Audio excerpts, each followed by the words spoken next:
Good Friday morning, guys. I'm Jerry Miller, and welcome to Real Talk with Keith Smith. It's great to be with you on a glorious day in downtown Charlottesville. Our audience, guys, is Charlottesville, Central Virginia, Commonwealth Country, and worldwide on the I Love CVille Network. And of course, Real Talk with Keith Smith is presented by Yes Realty Partners. Check them out online, yesrealtypartners.com. Just a team you can trust, you can count on, you can rely upon, helping you navigate this buying and selling process. So much to cover on today's show. The distinguished gentleman, Keith Smith, the namesake of this program, spent a couple of days in D.C. literally shaking hands and rubbing shoulders and chatting and kissing brainstorming babies too. I think there was a couple and planning with the biggest heavy hitters in financing and real estate in our country today. And he very much fits that moniker and criteria as well. Stop it. Judah Wickower, if we can go to the studio camera, and let's welcome the distinguished gentleman to the show, who I believe is wearing a new shirt. Ooh, you noticed. I did notice. I'm very observant. The only thing I haven't done correctly, and from an observant standpoint with you, is notice that you're a southpaw. It took me a few years to realize that you were a southpaw. That took almost over 3 years, I know. actually. I know. I was disappointed in myself, but So I want to give you props before we start. That shirt is nice. Thank you. It's got some YRP colors in it. I think that's probably why you purchased it. That's probably why I purchased it. And a shout out to you. I handed my business card to Dr. Lawrence Yoon, and he looked at it and went, "Wow, that's a great business card. Who did the logo?" So I gave a shout out to Judah. Oh, fantastic. I gave a shout out to you guys. We love hearing that shout out. Yeah. I'm glad we could help you with that design. And I like the inner cuff. You know, I came up with the design while sitting on the think tank in my house. Ooh. Let's make sure we're on a scrap sheet of paper and a magazine. And no, I'm not talking about the kitchen table. But we'll leave it at that. I don't think I ever told you that. Mm-mm. You came up with the idea of? The name. The design. The design. YRP. YRP. Yeah. You know what? I'm not so sure if I should be flattered. That's where I do a lot of my great thinking. You know, it's funny. Does your wife say, "Well, how come you're in there so long?" Oh, all the time. That's because I'm thinking. Yeah, that's why I call it the think tank. I walk out. I call it the throne, but you know, it's my little area that I get to rule. Are we going down potty? Nah, you know, we'll go to financing here. Folks are asking, what's the designer of the shirt? So it's a Paul Frederick. Oh. It's not Fredericks of Hollywood. It's a Paul Frederick. Looks good. Yeah. So they were on sale, $60. It's not too bad. I love it, and I love the cuffling inside. You want to show everybody the? Can you put it on camera? Look at that. So if he wants to raise the cuffs up like I do here, he can do it. In fact, you could unbutton them and roll them above. If you really want to get hipster, you could uncuff them and roll them outside the jacket. Yeah. No, you know. Trendsetter, maybe. Hipster, That's very Seattle. It's very Seattle. No, well, I'm going to keep my mouth shut. I know, because your daughter's watching. Yeah, my daughter's watching, and she's out there. But I've learned in Seattle this type of dress would not be appreciated. In Seattle, you have to dress a little bit more grungy on that end of it. I got such a funny story about that. My brother, I got one too. Works for Snapchat. He's got it. Upper executive, lives in Los Angeles. There you go. Yeah. You did a great. You did a speak. You presented to them once before, didn't you? No, it was a different organization, and that was in San Diego. But the attire is so different than on the East Coast. I mean, you're talking guys that are, 6-7 figures plus that are wearing jeans with holes in them. Yeah, jeans with holes in them, T-shirts. Yeah. So when we were out west. Good morning, Kevin Yancey. Hey, Kevin Yancey. Thank you for your heads up, Kevin Yancey. The traffic. Yeah, it paid off. Thank you. We were in San Diego for a week. Love San Diego. Love San Diego. So San Diego is flip-flop shorts, linen shirt, and which is kind of my speed anyway when I'm not in a suit or dressed for a presentation or something. So I followed that attire up to Seattle. That was a mistake. I did not fit in. What, did your daughter say something? Oh, yeah, I was told to change. Oh, really? Oh, yeah, sure. Okay. I was embarrassing her. But I'm not so sure if I was embarrassing her because of the... Was it the attire, or...? I think it was the dad jokes. I think she had enough of them. Jamie Turner's giving you props. He says he calls it the throne as well. Yeah. The mayor of Gordonsville, repping the Pep and Culpeper. it's the throne. It's the space that I get to rule. And it's a half bath, right? It's not a full bath, right? Yours is like a half bath. Mine's a half bath. This is my space. And but I do get comments about, from my wife. Does it really take you that long? Your wife is watching right now. Just a heads up, she may be cringing as we speak. Yonna, if I know you well, I know you fairly well. I think you're cringing right now. Yeah. Potty comments are not. So I wanted to start something off today, a little bit on the show. We're coming up on our 21st anniversary of 9/11. As you know, this is a big thing to my family. It's a big thing for the country, particularly my family. As my father was a retired New York City fireman, my grandfather, my great-grandfather, my whole family was New York City firemen. And I've asked Judah to drop in the link from our 2019 show, and we brought in Vinny Kamaj in that talked about his dad, Rocco, who he's a dear friend of the family. His dad was a window washer on one of the towers, and every year he goes down to 9/11. They've never found his father. He's passed on, and I just, to me, it's important to my family. It's important to us. I think it's just time to not forget. We will have at Lake Monticello Fire Department, if anybody's out that way, on 3:00 on Sunday, a little memorial that they do every year. For that, but do yourself a favor if you have the time. I consider that of our over 3.5 years of shows, probably the best show we ever did. That was a great show, particularly the last 10 minutes. Oh yeah. So if you ever really want to wonder who Jerry and I are as humans, watch the last 10 minutes. Oh, it was great. It was raw, it was real, it was vulnerable, it was emotional. Stephanie Rhodes, good morning. She says, I cannot believe it's 21 years since 9/11. I responded, it feels like yesterday. I was a second year at the University of Virginia during 9/11, watching in Lambeth Commons in just horror, fear, uncertainty, vulnerability. One of the guys in our fraternity, Phi Kappa Psi, his father was in the building. Fortunately, he got out. I know so many did not. Yeah. 21 years later, Keith Smith.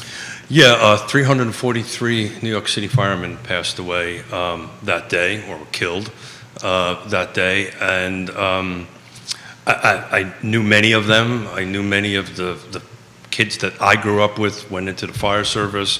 I knew their fathers. I knew their grandfathers. We're just a tight community. We always were together. So, it's just... my father actually asked me to say a little bit today, and out of respect and love for him, I will do this. To him, please don't forget. It's important to not forget, and it's important to, we'll get into numbers and we'll get into all these different things, but let's not forget, guys. 21 years, guys. Judah Wickower, our director, has dropped the link to what Keith Smith has called the best show we've ever done in the comments section. Why don't you target the big five first, if you could, Judah, to get that in there. Everyone check the comments section. Watch that show. John Blair on LinkedIn. We've dubbed him the King of Knowledge. John Blair on the program. Yeah, I actually watched it 6 times and couldn't get past the tears to figure out, hey, let's carve it up into a couple of small sizzle reels, and I just thought, watch the whole show. The only part that wasn't good in that show was what I said, what all these other folks said. Vinny literally put aside Fox News to sit and talk to us. So Judah's sharing the link now. Please watch it. Kevin says, man, I was working and was in Johnson Elementary School and just saw the shock and disbelief and then the craziness that followed with the parents coming to get their kids from school. I was talking about this morning with my wife. She was in Long Island, New York, where she grew up, and she said school was let out, and she remembers walking down the highway to her father's shop. He's a mechanic, and just being let out of school. I believe she's a sophomore or junior in high school at the time, having to walk to go find her father, and just really, it resonated with her, really hit her as she was walking to see her dad. Judah, where were you on 9/11? We'll get the 3-shot ready. Sorry about that. Yeah, no problem. Yeah, sorry about that. He probably has it ready because he's always prepared. Judah, do you remember where you were on 9/11, my friend? Yeah, I was in Savannah, Georgia, and I had a friend helping me wash windows, and we were stopping to get gas on the way to Hilton Head, and we heard it on the news there, and just, I mean, I don't know what you say. And so then we went to Hilton Head, and as we went through the day, we would stop, and somebody would have it on a TV, at a restaurant or whatever shop we were working on, and we'd pause for 5 or 6 minutes and just watch the news, and I mean, it was just a surreal day. Neil Williamson, king of content, welcome to the show. Never forget, guys. Never forget. We are 2 days, less than 48 hours from the 21st anniversary of what some would argue one of the most devastating circumstances on domestic soil in American history. Yeah, and to me, it's personal. So this comes from a very personal perspective on that end of it because of how I grew up and the people that I knew, and it's just again, I didn't want to spend a lot of time on it. I just want to say, please don't forget.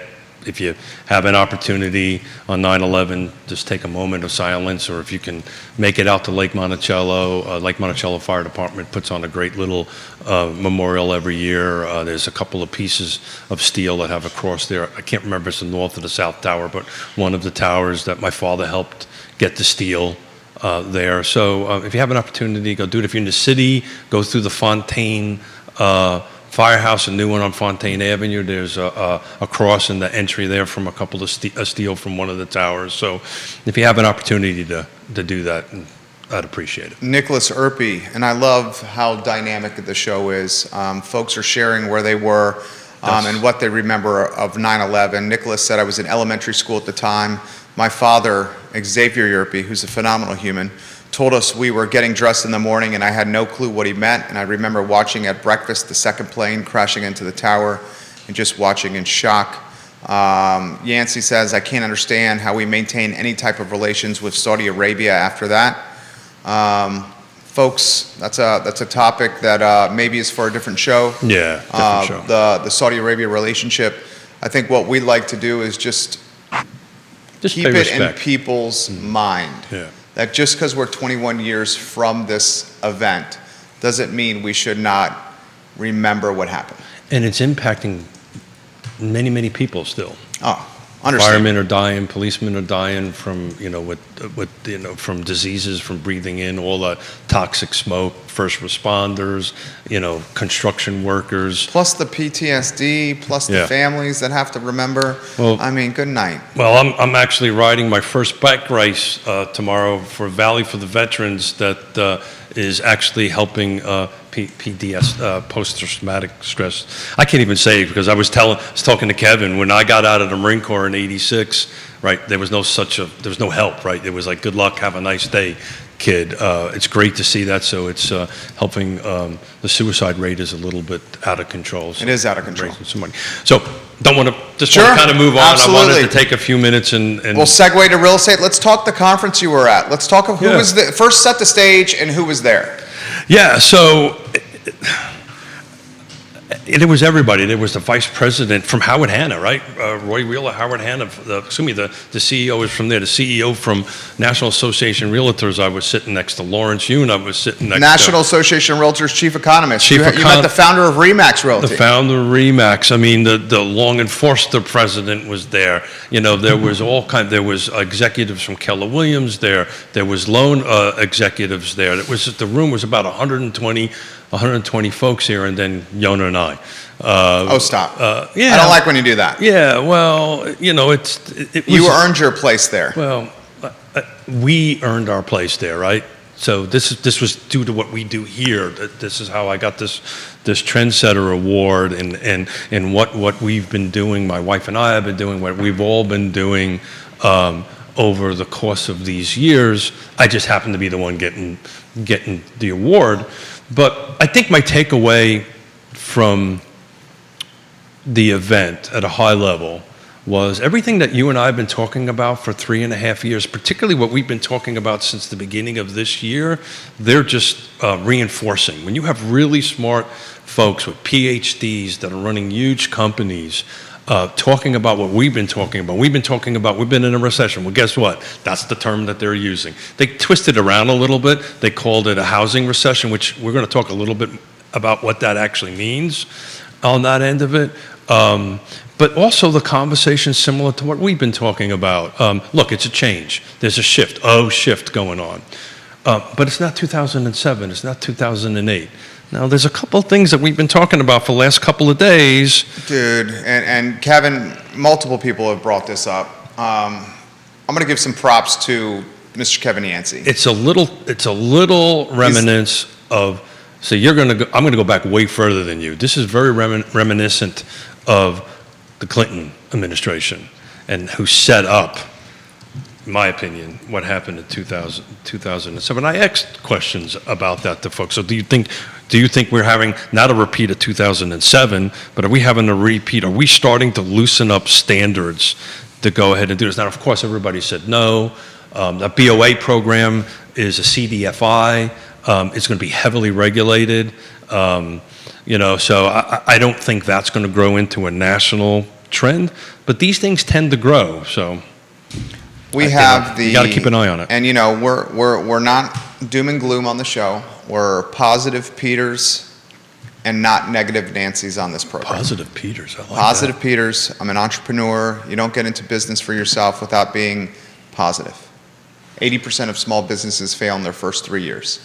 So if you don't come into business launching a company with a positive mindset, you're in trouble. Oh, without doubt. And the concerning elements that I have, and props to Kevin Yancey, he's been all over this, is the auto repossessions are happening. Yes. The credit card debt in America is at an all-time high. Yes. The mortgage applications are down. Yes. And now the financing companies are looking for new customers to drive shareholder value. Bank of America and Citigroup are offering financing to applicants that are not putting any money down, have no credit or bad credit.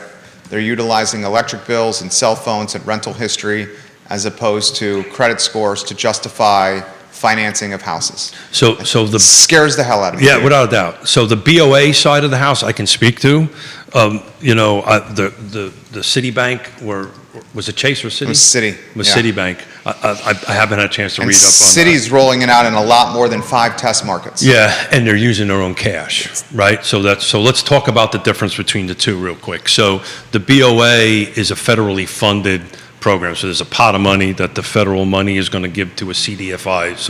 So Piedmont Housing Alliance is a CDFI, right? And they're going to regulate and manage it along with the federal regulators on how that money is going to get dispersed. It's particularly going to neighborhoods in need. Like you mentioned, Detroit, right? Neighborhoods that have not really recovered on the end of it. So they're very laser focused to that. They don't see this growing to be something bigger than that. The city, on the other hand, if they're using their own money, that could be a different thing. And then, our dear friend Ray Cadell mentioned back in the 90s, because I remember this, there were banks giving out credit cards, and you can use the credit card as a down payment. Look, I can tell you the tone and the tenor of all the conversation was over there, just like we have. Everybody remembers 2007 very well. Yeah. Right? So it's also not, I think there's enough CEOs and business leaders out there that based on my 5-minute elevators, hey, my name is Keith Smith, here's this awesome business card, hey, look, you want to know who made the logo? There was a guy who made it, now I know he made it on the throne. Think tank, I call it the think tank. I've got to put a note down, remember that was made. I think they're honestly trying to figure out a way to do an avenue to folks that are not into housing, home ownership to get into. We hope, and Judah and I were having this conversation, right? We hope that it's genuine and altruistic, and we hope it has intentions that are truly positive of narrowing or closing the wealth gap and the racial divide of home ownership in this country. Judah and I don't want to speak for you, J-Dub, so if I'm speaking out of turn, jump in anytime you want, sir. If there's smoke, there's fire. We realize that their applications are down. and we realize that your term, there's an O shift in the housing ecosystem. Sure. Price reductions are prevalent, interest rates are rising, and Bank of America, Citi, they're publicly traded companies, and they need to create value for shareholders. And it's a hell of a coincidence to me that they're rolling out these programs at the same time that traditional buyers with great credit scores and down payments are staying away from buying houses right now. Okay? City of Charlottesville and Albemarle County, year over year, we're looking at 20% down in inventory when it's all said and done. Inventory sold. That's the number, guys. And that's bear market territory. Okay? So for me, it's a heck of a coincidence. Am I speaking anything out of turn over there for you, J-Dubs? I don't want to speak for you. Try not to do that for anyone. I feel like that's what you feel, though. Yeah, I mean, the timing is definitely suspect. Timing is, you said it better than I could. Thank you, sir. Yeah, so, well, look, the reality of it is the proof is going to be in the pudding. We're going to have to keep an eye on that and see how that's going to move. We had the same conversation on Wednesday, and I truly believe this, and we added a sixth item to it, right? We always talk about location, price, features, conditions, and timing, and who's kind of on the other side, right? And so after the Wednesday call, I've received a bunch of phone calls on the way up to from real estate agents and folks in mortgage brokers in that and end of it, and they echoed what we talked about. We have ethics. If I'm having a conversation with Jerry Miller to buy a house, and I damn well know that he can't afford this, we're going to say, hey, look, why don't we work on credit repair? Let's get in front of Piedmont Housing Alliance, or let's get in front of somebody to help, get your credit score up and get some capital to come in there, because it's just not good for anybody to go ahead and do that. So it was interesting, and you're a marketing guy. Heard a new term. New term. Get ready for this one, guys. A new term, hyper-local market. And my definition of that is what we've been talking about on the show for quite some time, right? When you start looking at these macro numbers, they tend to be scary. And I think maybe some news outlets do that just to generate eyeballs. If it bleeds, it leads. Yeah, to do that. So we've been saying, local. But now they've threw in this term hyper-local market, which is what we've been talking about, which is kind of normal how the industry goes or the business goes. Sometimes one side of the street to the other side of the street can be different. The features and conditions can be different, And another stat that I heard, and if Neil is watching, he can correct me, the average age, according to NAR, of a real estate agent, is 57. It's interesting. I learned at an event that Neil put on yesterday. I watched, and I heard it up in D.C. In the last 24 months, pretty much since COVID started, the new agents come on. I don't want to quote the percentage because I didn't write it down, but the majority or a large percentage of new agents coming in are millennials. So we've got this two age groups kind of floating out there. You've got the Keith and we'll call you guys the legacy agents. I prefer a 60-year-old millennial, but that's okay. The legacy agents. The legacy and then agents. You got how do you characterize the new ones? Rookies. Okay. I wasn't going to say rookies. Well, I wasn't going to say rookies. Yeah, That's your word, not my word. Yeah. So there's a situation that I want to talk a little bit about the difference and how we have to work together as agents to help each other get through the process, because we as seasoned agents are starting to work with not so seasoned agents. Did I do that right? Does that work out okay? You handle that perfectly. And we have to help them through the process. Which is, how do you feel about that? We do that. That's what we're supposed to do, right? Okay. Right? We don't say or do anything to the detriment of our client, but at the end of the day, we try to get a transaction done. We're trying to take care of our client and move in there, and particularly this particular case, we're representing the buyer. The property is, I think, in Greene County or wherever it is. On that end of it, it's an agent that's outside the area. That's the listing agent. And it's a FHA loan. So it baked into the FHA loan under the appraisal is very similar to VA, even though the contract this one had a home inspection for informational purposes. We didn't have a real home inspection contingency clause in it. The appraisal gigged a couple of things. It was chipping paint. It's a common thing in VA and FHA loans. And this agent didn't understand how to deal with it. So we had to walk them through it on the way down. I said, look, okay, it's a condition of closing. The lender is not going to lend until these chips are fixed, they're re-inspected, and we close. So let's work together. Let's figure out how we can get this done. And this particular agent didn't understand it because he's never dealt with it before, or she never dealt with it before. So you're going to see a lot of that work come on a little bit. Well, I'll tell you what, comments are coming in fast and furious Good. here. I'll get to the comments here in a matter of moments, including those from Philip Dow and Kevin Yancey, who are frustrated with what has happened with their 401k of late. Anyone watching, I encourage you to consider Alex Erpy, Xavier Absolutely. Erpy, and Nicholas Erpy at Emergent Financial Services if you are frustrated with your current planner. Michael Buchensky, Coach Buchensky, is watching the program. He's in the business. Yep. First Heritage Mortgage. He has two comments that I'd like to relay on air. The first comment is this from Michael Buchensky from Coach. The BOA, the Bank of America program, unlike conventional mortgages, there won't be a minimum credit score requirement to qualify. Yeah. So how can they rate the credit risk for these loans to be packaged and sold?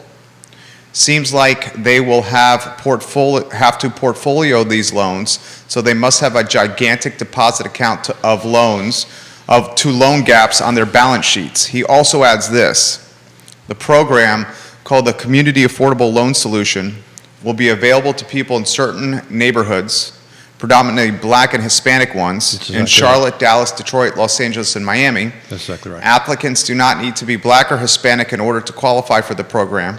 It is unclear what the planned size of the program is. There are no limits on the number of loans involved in the program. Any property must be located in census tracts that are more than 50% African American or Hispanic, the bank has said. Kevin, Coach Buchensky, check out the city program that was announced today. Citibank has got one that's I love his opinion on it. similar to BOA, Mike. Yeah. So, Mike, the BOA CEO literally outlined it that way, and followed up with it is we're still trying to figure out how to implement this. So they haven't figured it out yet. I think the news cycle got ahead of them a little bit more than. Well, Bank of America releases that news. I And know. the reason Bank of America releases that news is from I got a ladybug on my microphone. Hello, ladybug. Oh, How are you? You know what that means? Just ask a wish. There you go. Yeah. Here's the concern. I would hate for this to be a PR and branding play from Bank of America and from Citibank. I would hate if Bank of America and Citi and the ones that are going to follow, it's a keeping up with the Joneses society, especially on Wall Street. When two banks roll out programs like this, the rest will follow. Expect that to come. And I would hate to see that the banks are doing this to try to create brand equity by getting this program in the news cycle as a way to help families historically on the financial margin that have been taken advantage of. Hispanic and African American families undoubtedly have been taken advantage of in our history. It hasn't gotten better. I would hate to see these families exploited by sophisticated bankers with fast talk and big words. I'm concerned about the interest rates and how high they will be. I'm concerned about any adjustable nature of those interest rates. And I'm particularly concerned about how these homeowners with an inability to put a down payment down, how they're going to maintain their house if the roof leaks, if they need a new roof, new HVAC, new appliances, because that's going to happen. That's going to happen. Yeah, so the other issue that you have with that too, they're going to have to be in the home so long, because depending on the neighborhood and where the appreciation is going to be, go back to this hyper-local market, right? And as you were talking, I'm trying to do some quick digging into Charlottesville and Albemarle on that end of it. But this hyper-local market, so if they are not getting, let's paint a scenario where they're not getting their appreciation the way it should be, right? They have no money down. They're not able to make extra payments into it on that end of it, and they have to sell the home in 2 years. They may be upside down. They may be in a situation where they have to, sell their home, and they actually have to bring cash to the table, right? Because it's going to cost you about 10% to close the house. There you go. 7%, 8%, depending on how it goes. But what happens? Here's a realistic scenario. What happens if the market turns? Well, where it's going to turn and values drop, yeah, and there's no equity there. Yeah. They're underwater on the mortgage, yeah, and because there was no down payment made, there's no skin in the game, and folks choose to just walk away from the house. So the hyper-local market, what they're saying is certain markets, and we're not going to be one of them, right? Maybe some locations within our location, our little small Charlottesville region. Some will do a little better, some will do a little worse on their appreciation. But all the way across the board, I don't see us going backwards in our thing for a couple of reasons, and I'll talk about them for a minute. But again, based on what Michael has said, and based on where they're, these neighborhoods that are struggling right now, and if the market takes a shift backwards, that's the one that's going to get affected first. Exactly. We talked about this rubber band, right? So 6 months ago, the rubber band was stretched out this way, right? It's a balloon. I look at our market more as a rubber band, not a balloon, right? So the rubber band is kind of stretched out this far, right? And some of the periphery areas, and I'll just name, I won't put neighborhoods in it for the conversation, but some of them on the outside of that maybe they bought 6 months ago, well, this rubber band is going to start coming in a little bit, right? So the center, where we're sitting, and the 5% around us, which is the urban ring, and Fulvana County, Green, the other side of the mountain, where Kevin's from, I think is going to maintain a reasonable percentage year-over-year gain. But some of these other areas that are way out there in the periphery that people were just buying to buy, they may be hurt. And that's where I think this BOA thing is going to be a little problematic down the road. This is Michael Buchensky. Michael, Buchensky's a man of common sense. Buchensky's a man of common sense. It seems like woke finance, and he put woke in air quotes. This is exactly what this is, Judah. Woke finance. That's a good term right there for it. He says it seems like woke finance could be set up to really hurt these underserved communities with higher rates and more fees to offset the risk of BOA in city. It seems like a fancy name for a new subprime market, which is predatory, in my opinion, to these clients that need solid financial advice, not gimmick products. Dude, props, 100%. Well, this is a branding play. I will ask Mike the same question we asked Tammy on Wednesday. Tammy Welt, right? Well, yeah. I'm going to tag her to get her in the mix. Is she Atlantic? Atlantic, yeah, Okay. yeah. By the way, she said to say thank you for doing that on Wednesday. It actually helped her business a little bit. So I'll ask Mike the same question. If I walk in and I'm on the edges of it, and Michael really thinks I shouldn't be getting a mortgage and I should be waiting and going through some sort of credit counseling, or saying, look, you should try to raise a little bit more cash, buy one less of these lattes that I'm drinking, or whatever it might be, I'm confident, because I know Mike well, that he's going to counsel that person and not write a deal just to write a deal. So, I 100% agree with that. And you know why that is? Is because he sees us in the grocery store. He sees us at Pro Renata. He's coaching our kids on the basketball court. And it's incredibly difficult to do something like this, and it backfires on someone, and then you see someone at the grocery store or on the basketball court. Sure. Because that is an awkward and sticky situation. And that's a perfect example of why you want to do business with somebody local, where their reputation matters, as opposed to someone like a Rocket, where they won't be walking in town and they don't give a you-know-what about their rep. Well, You agree with that? try building 600 homes and firsthand. Developments in a small community like this and lose $17 million. Right? And people that you worked with and all this stuff. And we were fortunate.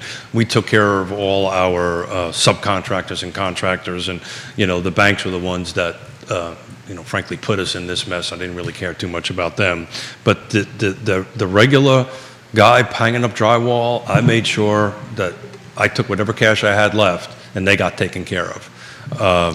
But that's what happens. And then that's why you rebuild your business, and that's why we are where we are right now. And so, I am confident, to say I'm not Pollyannic about it. There are people in our industry that would write that deal, right? So, Dude, we undoubtedly. Hunter Wyatt, welcome to the program. Hey, Hunter. One of State Farm's finest watching the program. Hunter Wyatt, a hell of a tennis player. Yeah, I'm Can't trying wait to get you on the squash courts there, Hunter. And get you on the show, Hunter. I owe you a phone call. It's my apologies. Kevin has this statement. Michael, this could be best for you to answer, or Tammy or Scott. In Waynesboro, he says, I would bet 90% of the mortgage companies that were doing business in 2006, 2007, 2008, 2009, and 2010 are no longer in business. Well, that's the other thing that was a big chat about this thing. I got a story about that. Okay. It was what we've been talking about, what you just said about relationships matter, right? Trusted advisors matter. It was very interesting. There was very few of this digital-only lending folks out there, CEOs out there. There was a couple of them out there, but most of them were, brick and mortar kind of things, and that's what they were saying. You're going to see some of that change. I'll let you tell your story. I was barely 26 years old, Judah, when I was trying to buy my first place. I talk about this story all the time, the villas at Southern Ridge off Old Lynchburg Road, Albemarle County, a converted apartment complex that was made into condos by Bart Fry, the Virginia Beach developer. And it's all I could afford at 26. It was literally all I could afford. And I remember, I'm not going to utilize individual names. I won't utilize individual names. But I remember going to the countrywide office, which was a division of Bank of America on Route 29. And I'm 26 years old, Keith. I know. I'm walking in, trying to do my due diligence, and fortunately I have a father who's a CPA. Okay, and maybe I take for granted, as Juna has indicated here, growing up in a household that was very knowledgeable when it comes to finance. But well, your father took the time to he was amazing. He's amazing. Okay, and I go into the office to try to get the reconnaissance, just doing my shopping. You know how you price compare, you price shop? Who has the best fit for me? I go into the office, I'm not going to use name. I said, okay. The guy says, here's the plan for your mortgage. This is what I'm offering you. And I said, I want to give this some thought. Give me a couple days to think about it. He follows me to the parking lot with the paperwork, puts the paperwork on the hood of my car with the pen on the paperwork, and says, if you don't sign this now, it's not available to you tomorrow. So the loan officers on this. Literally that happened. And I'll add to that as a story I've told before. But the loan officers that are watching us right now, how do you guys feel about that? How do you see anybody in your industry right now that's going to do that, or has the industry vetted itself enough that there's not that many of predatory? That's predatory. Yeah. Is that not predatory? I think that's the reason I used the word. Yeah. Predatory. But you know what? Like that raised the hairs on I'm 26, Keith. That raised the hairs on my neck, and I said, this is wrong. At that point, I knew, this is a hustle. This is not, it shouldn't be this high kind of pressure. I'm standing in a freaking parking lot here. So, as I told the story before, right? I knew I was in trouble about 12 to 24 months before the time of great unpleasantness, when I would have commercial lenders come in my office and go, hey, I hear that you're doing a new development. I will lend you money and pay you to borrow the money. And I was like, well, I got a high school degree. Okay, I don't have an MBA or anything, but I'm smart enough to know that if you are giving me $10 million and you're going to pay me 1 point over prime to go ahead and borrow it, how does that work, coach? Oh, don't worry about it. It's a great program. You can go ahead and do it and use it. And I go, get the F out of my office. Yeah. I knew. I went to Yonna, that thing. I said, honey, if this keeps up, much like the conversation we're having right now about these creative financing mechanisms that are coming out there right now, that hopefully they're in trial only, heavily regulated, and they'll kind of tweak them a little bit. But it feels a lot like that. It feels Michael says this: clients in these communities need solid financial planning, advice, and homeownership counseling. I was on the board for Big Brothers Big Sisters, and one of the main challenges is financial literacy for these communities. Let's see if Bank of America and Citi offer financial education for underserved and marginalized markets to teach them the ways towards financial freedom versus setting them up to fail with subprime type financing. So subprime is a term utilized on customers that have subprime credit scores. Yeah. That's the term. Anyone that... But that's kind of, is the market, or is, other than this conversation we're having, is that being risen again in the regular media? I haven't heard any of the that. subprime? Yeah. No, they've rebranded it. They rebranded it, and they called it something else. Somebody talked about it on Wednesday. What was Woody? It was Woody Fincham. Yeah. He called something subprime. I can't remember what it is. Woody Fincham, are you watching? Woody, what's the new term now for the subprime? In fact, I think he sent me a DM on this. Let me see if I can find it. I think it's called crap loans, but that's okay. I believe that's what it's called. Hey, so thank you for covering for me. I just wanted to take a quick look at Albemarle County, right? So back to this hyper-local market and this other terminology that's getting thrown around that I witnessed over there, housing recession, right? So they're talking about a housing recession, and the way they defined the housing recession, and Dr. Yonna has defined it this way, was that the volume of sales is receding, right? So that is where the recession portion of it is, but. Again, back to the hyper. So now we got new terms here. We got housing recession and we got hyper local market. So and I just took a look at Albemarle County single family detached, no new construction, because that's kind of skews things a little bit, just to see what is sold, because Albemarle County is the largest volume of units, right? So I did year to date. It's from January 1 to today. So 2022, there were 720 units sold, 5 days on market, $575 was the median sales price. Last year, this is back to the recessionary comment, last year $894 was sold. I'm not smart enough to do that percentage, but it's probably closer to 20%, if not over that. Days on market was 6, so one more day on market, but the price point was $505 on that. And I also wanted to look at 19 and 20 because I wanted to see how close we were to that. So just to start with 2019, same criteria, single family detached, no new construction, Albemarle County only, 724 sold, 20 days on market, median sales price was $430. 20, 683 was sold, 20 days on market, interesting, same days on market, 447. So, it's kind of percentagely close to that.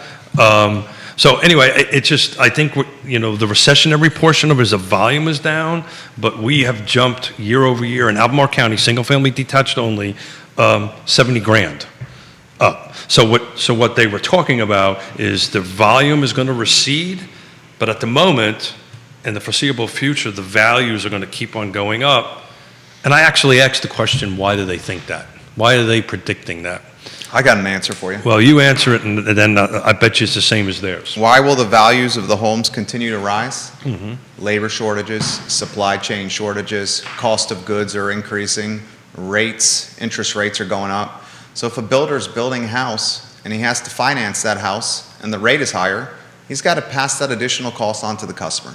If the cost of a brick is $1 2 years ago and it's $4 today, that cost has got to be passed on to the customer. And because the labor shortages are so prevalent, some of these trades, these subcontractors, are raising their hourly rate so considerably that the builder and the developer has to factor that cost into their model and pass that on to the customer. Did I do all right? You always do all right. But that's new construction. I didn't factor in new construction. And interesting, I left my phone over there, Would you like us to get it? Because I know you get a little anxiety. You get anxiety when it's not next. I get the same anxiety, Keith. If it's not if I'm not touching it, I'm like, where's my phone? Where's my phone? What my anxiety is I really don't know what I did. Do you need me to call you? You want me to call you right now? No, it's okay. I'm happy to. It's okay. It's okay. I'll just shake a little bit. I know. That'll be fine. I'm the same. We're very similar. But so I'm going to go from memory because I actually took pictures of some presentations which I have on the phone. So I'm going to go from memory on it. It's interesting. Neil Williams and Carr put on an economic summit last night, and I got Neil Williamson? Neil Williamson. Did I say Williams? Yeah. King of content, Neil Williamson. Neil Williamson.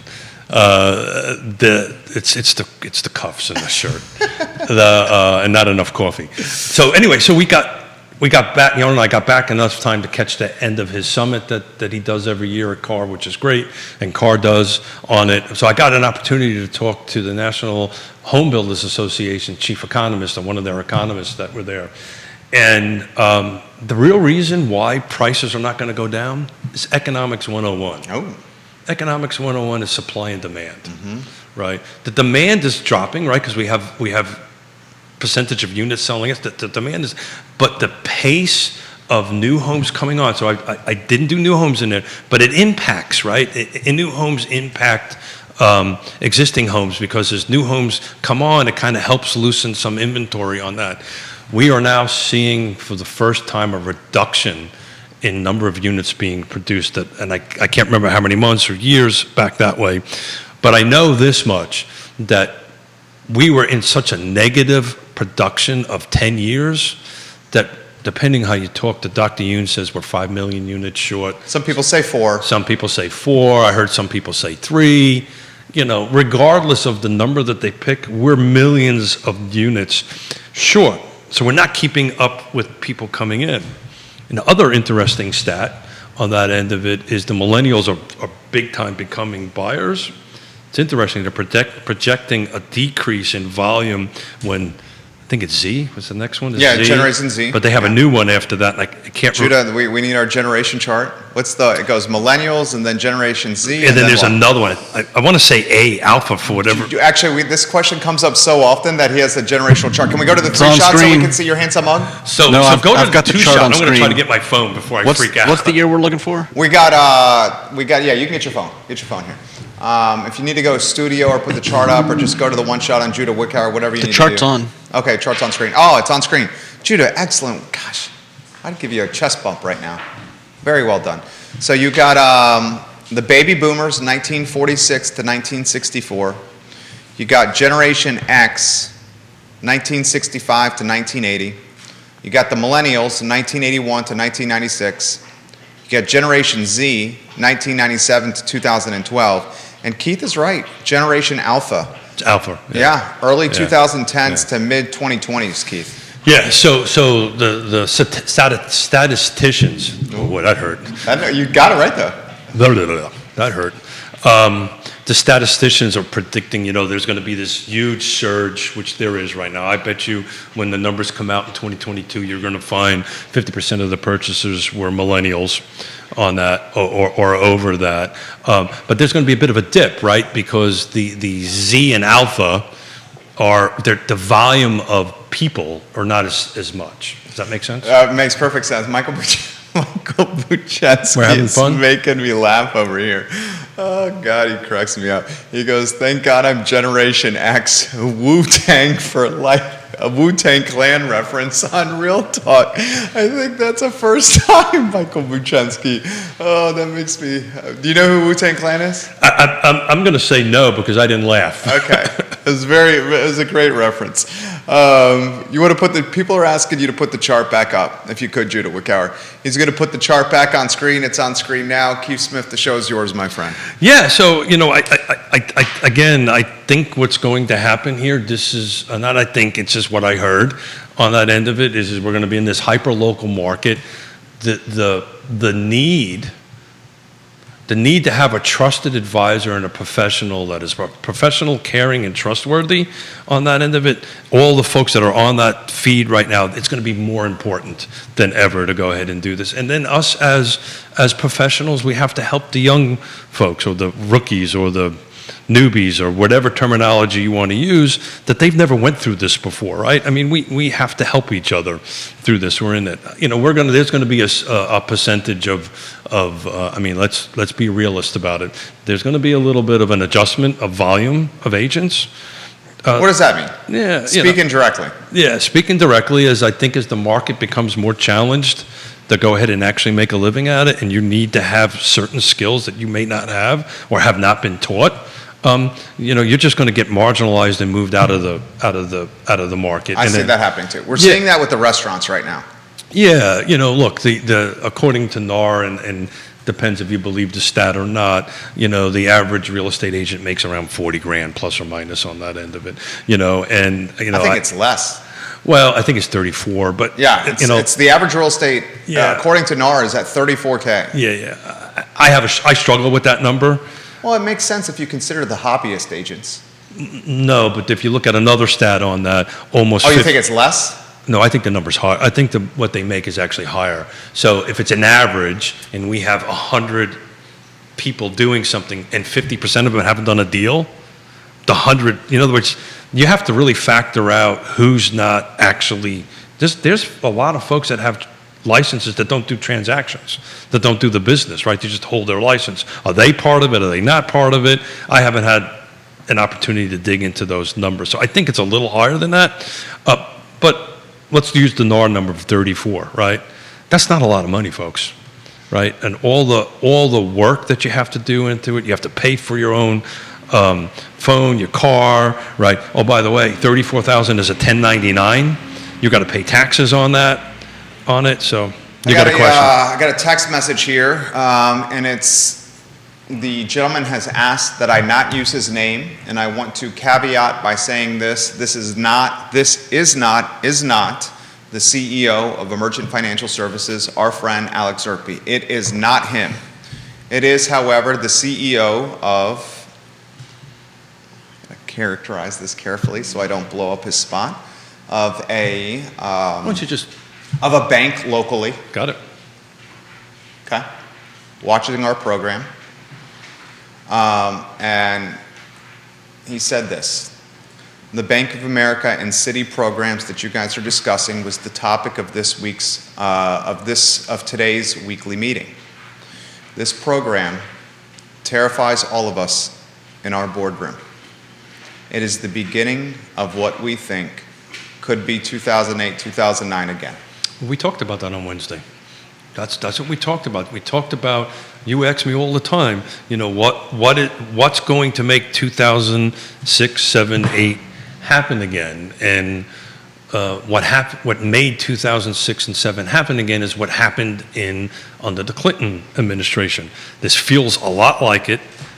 Like we talked earlier, if it walks like a duck, quacks like a duck, I think it's a duck, right? You can call it whatever you want, but it's still a duck on that end of it. So my hope is, based on the conversations that I had with these CEOs, is that won't expand into that.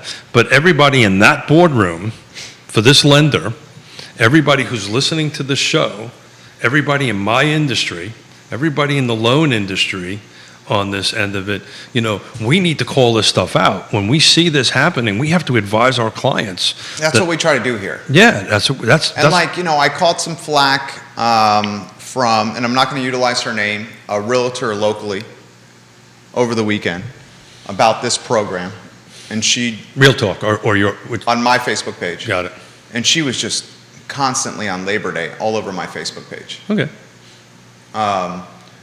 And first, Judah said it best. We encourage various perspectives, and we don't mind if folks disagree with us at all. I don't. Off air, we'll talk about who that is. We'll invite that person on and see if she wants to talk. All anyone would have to do is go to one of the top posts on my Facebook page, where I did the screenshot on the Bank of America lending program, and just go into the comments. So what is this agent's concerned about our conversation?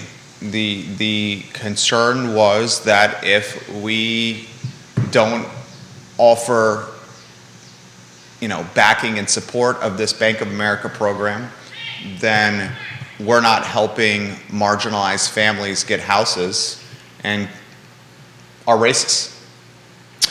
So it's interesting. This morning, part of the reason I showed up right on the late was, and I hope this particular agent was able to attend it.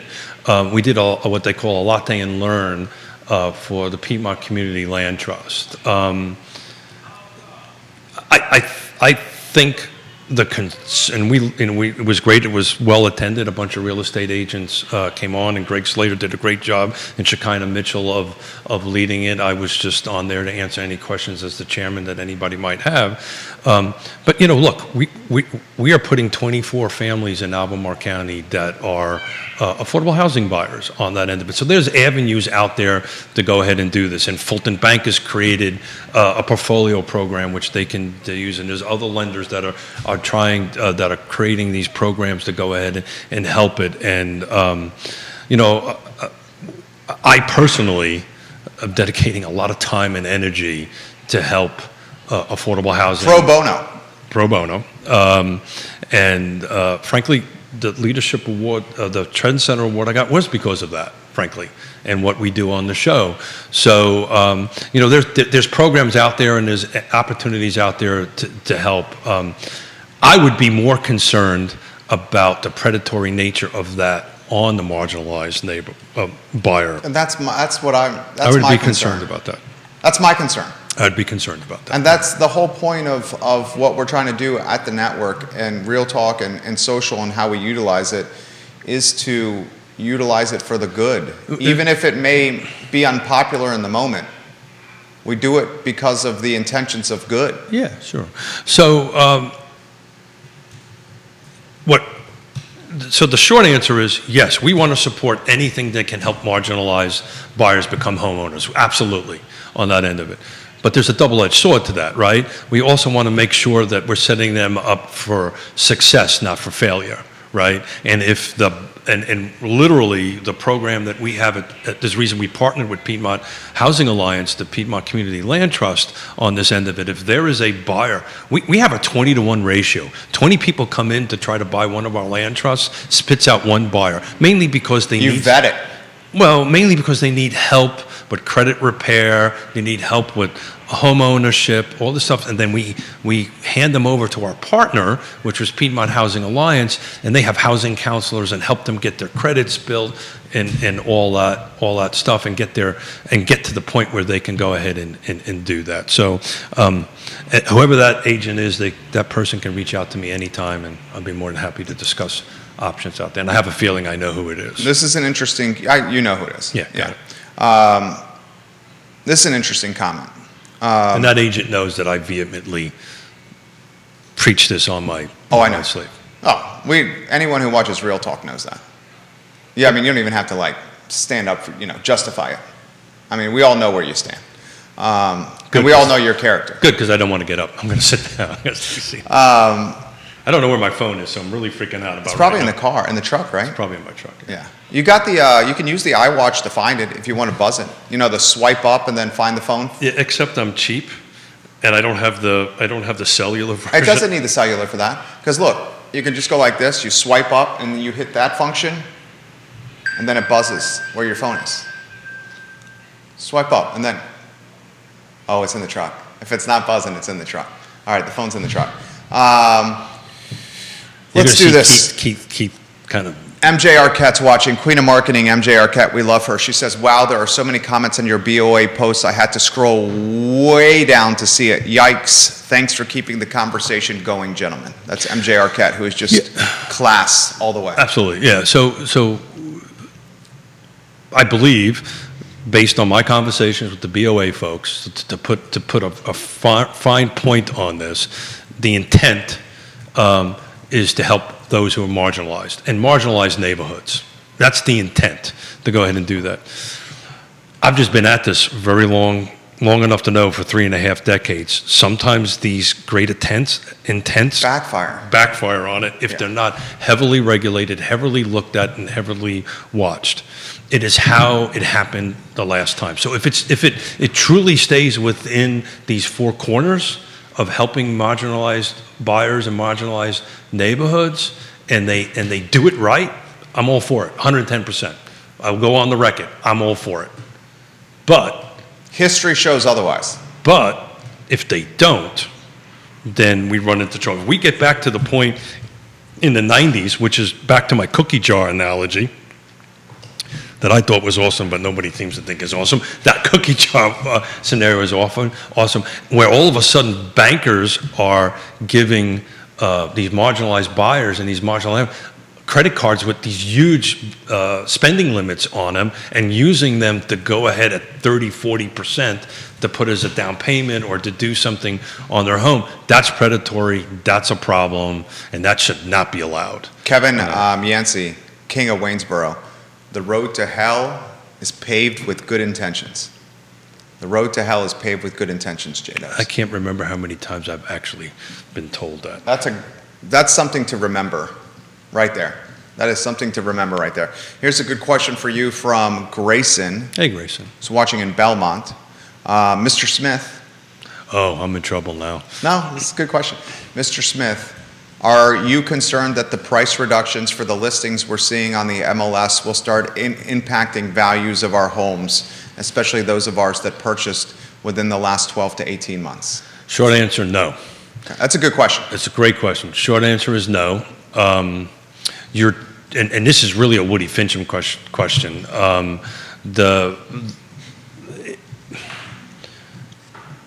The percentage of year over year is just not going to be as huge as it's been the last 24. It's not going to be $75,000 in how many months is this? 9 months. It's not going to be that, right? Right? But it's going to be 3%, 4%, 5%. I talk about this on the show all the time. I have these 21-year running spreadsheets of all the jurisdictions, which include the time of great unpleasantness, as Mr. Williamson has coined it. And we're averaging somewhere between 4 to 5%, depending on the jurisdiction, right? Depending on if it's a city or Albemarle County or Nelson County. That included the time that there was a reduction in value. So if you held on to your piece of property for 20 years, right, year over year, you received, this is compound now, 5% plus or minus every year, year over year over year over year over year over year over year for 20 years. It's just not going to be that big, right? And it was unreasonable. It was. We talked about this on our Latte and Learn today. In 10 years, we only had 2 resales. We just recently had them on Nassau Street. In 2 years, those particular properties increased over $100,000 in market value on the end of it. That's great for that particular seller who's going to be using that money to go buy a market rate, which is great for them. We're excited for them, but that's not sustainable. It's not healthy. And we've been talking about this forever. This market of the last 24 months is not healthy, not sustainable. And what's happening is we're back in this balancing market of it. Look. Okay, his follow-up question is, what does concern you about the price reductions? The price reductions are, would you say they're prevalent? Yes. So what's happening now is sellers are finally catching up to the reality of where the market is, right? That's all that's happening here. You know, if you went out there and you put something on the market and you maybe do not listen to Real Talk or do not listen to Jerry Miller and I Love Charlottesville, you do not get into that and you listen to the macro thing, not the hyper-local market data, and do not trust your trusted advisor who's saying, look, this is where the market is, and you say, no, I want the house $50,000 or whatever the number is more because my next door neighbor 6 months ago sold our house for that. That is not today's market, right? But that doesn't mean that your house is going to sell $50,000 below or where what the market was 6 months ago. Is that making sense? That makes perfect sense. So you just need to rely on your trusted advisor. There's people going in with, look, we've got 2 listings, and one at the Acres, one at Lake Monticello. They're incoming soon, so I won't really talk too much about them at the moment. But your managing broker is watching. I know that. That's his wife. Yeah, I know. She's my principal. No, she's my managing broker, right? Yeah, she's your managing broker. Quentin is my principal broker, right, so I'm in real right. trouble here. Careful. Thank you. Yeah, I'm trying. But look, they're going to be in the 4s, right? We've already got showings set up already because it's out in a realtor world, right? Because that's how coming soon works. On that end of it, we priced it right. That we had the pricing expectation conversation with the sellers. We went through the data. We said this is not 6 months ago.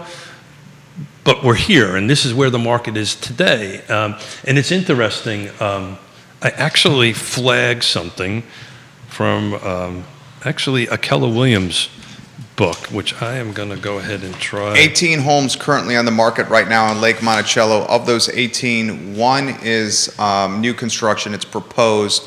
So 17 existing homes. Of those 17 existing in Lake Monticello, one is attached. The remaining 16 are detached. The Lake Monticello price range goes from an entry point currently of $235,000, and that 235, distinguished gentleman, you're going to have to help me with this, is on Kiowa Lane. Is that the how do I say it? I don't want to offend any Native Americans by not saying it correctly, but I say Kiowa. It's at Kiowa Lane. But that may not be the proper pronunciation. Okay, you know that obviously that I know road. it's called, it's the what they call the outside section, so it's outside of Lake Monticello. It's not within the gates. Okay. Has its benefits, right? People like that sometimes. You can get in and out a lot easier. Is there HOA with that? It's exactly the same thing. So there's a couple of sections within Lake Monticello that are not within the gates, the quote-unquote gated portion of Lake Monticello. I believe it's 3. And I think that's called Section 10, if I remember correctly, on that end of it. But in any event, it's on 618 over on that area. The high ask is 49.9, and that's on, is it Rowell Drive? Rowell Drive. Rowell Drive? Yeah. That's a tough one. Rowell? Yeah, look who's listing that one. Yeah. Is that, oh, that's Yonna. That's Yonna. 49.9 on Rowell Drive. So the point of what I'm saying is. But that's interesting. That has 3-acre lot with it. Oh, very nice. Wow, that's a hell of a deal. 3 acres And with it? I didn't realize it went active, so. That's active now. Yeah, so we're receiving, we got multiple showings on it already, receiving phone calls on it. You know, it's priced right? Well, especially with the dirt that comes with it. Well, it's 2 lots together, just to be clear about that. There's the house on the lot, and the owner bought the lot next to it for a little bit of Privacy? buffer. Privacy, yeah. So I guess the point I'm making is still very under inventoried at the lake. There's 4,300 homes at the lake. Yeah, I mean, so hyper-local market, right? Different parts of Lake Monticello are performing differently than that. Look, I've been at Lake Monticello since 1987, right? To have under 20 is ridiculous. Uh-oh, I'm in trouble. No, keep going. Everything's going well. Yeah, so look, the volume is down, percentage, for those who are listening and not watching, I don't get to see what Jerry's doing over there on this. So prices will increase, right? It's just going to happen. I could do a quick analogy on that end of it, but it's people are going to still buy and sell homes, and the inventory is it's growing at an anemic pace. The volume is dropping a little bit, but the prices are going up. I mean, we proved that on the snapshot for Albemarle County. Johnny Ornelas, thank you for Johnny. sharing the show. We encourage you to try El Mariachi at Zion's Crossroads. He and his brother Steve, right? Steve, yeah. Steven, do a fantastic job at El Mariachi. If you're not at Zion's Crossroads, El Mariachi, visit Guadalajara, Jefferson Park Avenue. Johnny and his family do a tremendous job running those and owning those 2 restaurants. So if I had my cell phone in my hand or my I think it's iPhone, in the truck.